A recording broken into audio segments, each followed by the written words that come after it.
So it's being reported that born and raised co-founder Chris Spanto Printup has tragically passed away in a car accident. Chris was known as a pillar in his community who 10 years ago co-founded streetwear label Born and Raised, an ode to his home of Venice, California. They collaborated with top companies such as Nike, Converse, and New Era. Chris was also a cancer survivor, so another life gone too soon. Rest in peace. So welcome back to another edition of JA News.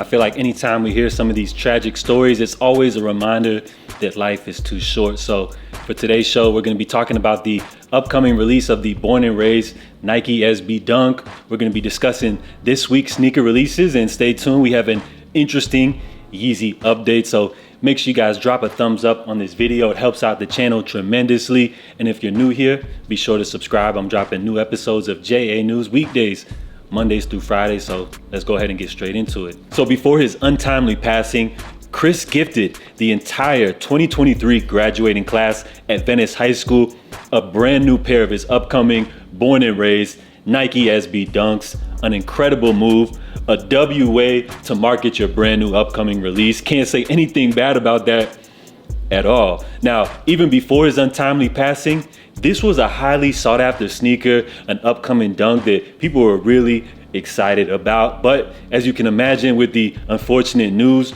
resale prices on these joints have skyrocketed, leaving to the question, should Nike possibly cancel this release or maybe postpone it? It's a really tough question to answer. So I would love to know what you guys think. You know, on one side of things, Chris would definitely want his sneaker to release, but on the other side of things, you got scalpers who are gonna manipulate the market, buy these pairs and take advantage, of the tragic situation. So it's a real iffy one. I'm not really sure which direction to go in.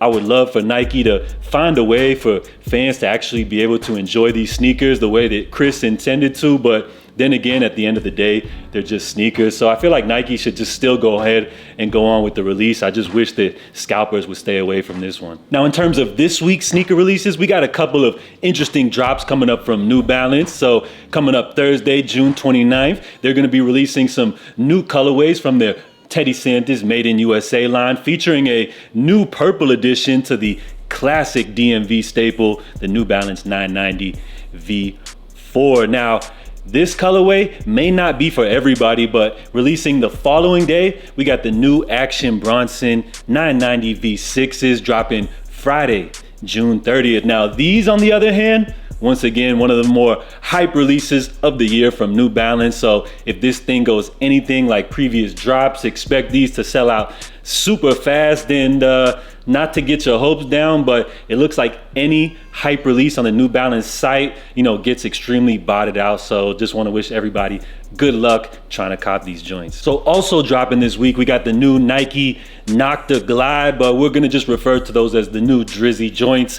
And to be honest with you guys, I absolutely have nothing bad to say about this pair. If you don't know by now, they're said to be inspired by the Air More Up Tempo 95, a shoe that Jason Kidd rocked back in that perspective year. So I actually have to salute to Nike for bringing something newish to the table. This sneaker was also making headlines as a reported second colorway was a part of that big $7 million heist that took place recently in LA. So does Drake have a hit on his hands right here? Be on the lookout for these joints dropping Thursday, June 29th, retail $160. Now, as far as YEEZY updates goes, it's been kind of dry on the Adidas side of things, as fans are still waiting for Adidas to give us some type of an official word on when remaining pairs will release. So in the meantime, it's just kind of a wait game, but to hold us over, it looks like we got an interesting update from Master Chef Ian over there at Private Selection. So he posted this to Twitter reading,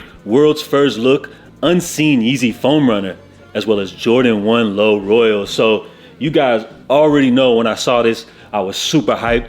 I couldn't wait to tell you guys about this new Jordan 1 Low. But when it comes to the foam runner, I feel like all YEEZY fans were kind of thinking to themselves like,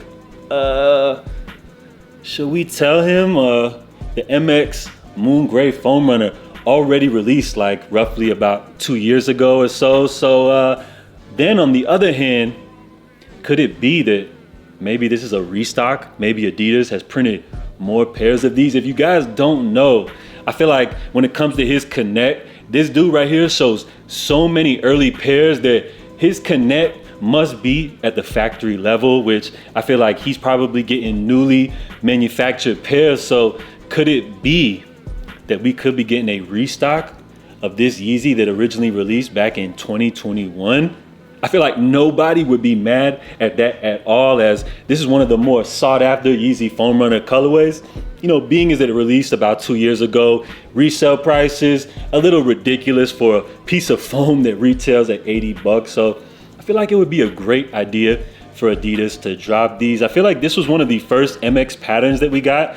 I know we got like a faint one, but this is one of the first like pronounced MX patterns. You got 2 colorways, you know, with this gray base, and then you got this kind of cream off-white marbleized splash going on, which gives this, you know, piece of footwear a really cool look. So I absolutely love this pair. And if Adidas potentially has plans to restock these, you know, that just opens up the floodgates, and I would like to see them restock other foam runners as well. So with that being said, you know, I feel like it's a no-brainer. If they drop the moon grays, that they gotta hit us with the cream clays. These joints go absolutely crazy. I feel like they're a little more underappreciated, being as that back in 2021, Adidas was hitting us with so many different foam runner colorways. Remember, we were getting 2 colorways per drop, man. Those were the good old days. And with this recent Yeezy Day style drop with the new MX Cinder, it's really made me like, you know, grow an appreciation for this model. At one point, people were saying this was one of the most innovative pieces of footwear, but then I feel like with the lack of Yeezy releases, people really forgot how dope the foam runner is. So if we're possibly getting a restock of these joints, I would love for Adidas to just go ahead and just drop these as well. Why not? So with more and more potential Yeezy releases popping up, I feel like it's a no-brainer for Adidas to just go ahead and drop these remaining pairs. It's just unknown how they will release at this actual time. Would you guys prefer for them to do another Yeezy Day style drop, or would you guys like them to release these pairs, you know, kind of single releases, how they did in the past? Let me know what y'all think below. Stay tuned. I promised y'all I had a big Yeezy update, but I'm just gathering some more information, so hopefully we'll be able to get that information for you guys tomorrow. So salute to everybody for tuning in to today's episode of JA News. Be sure to drop all of your feedback down below, and if you haven't done so, be sure to drop a thumbs up. So I'll catch you guys tomorrow. Stay safe, stay blessed. I'm out, y'all. Love.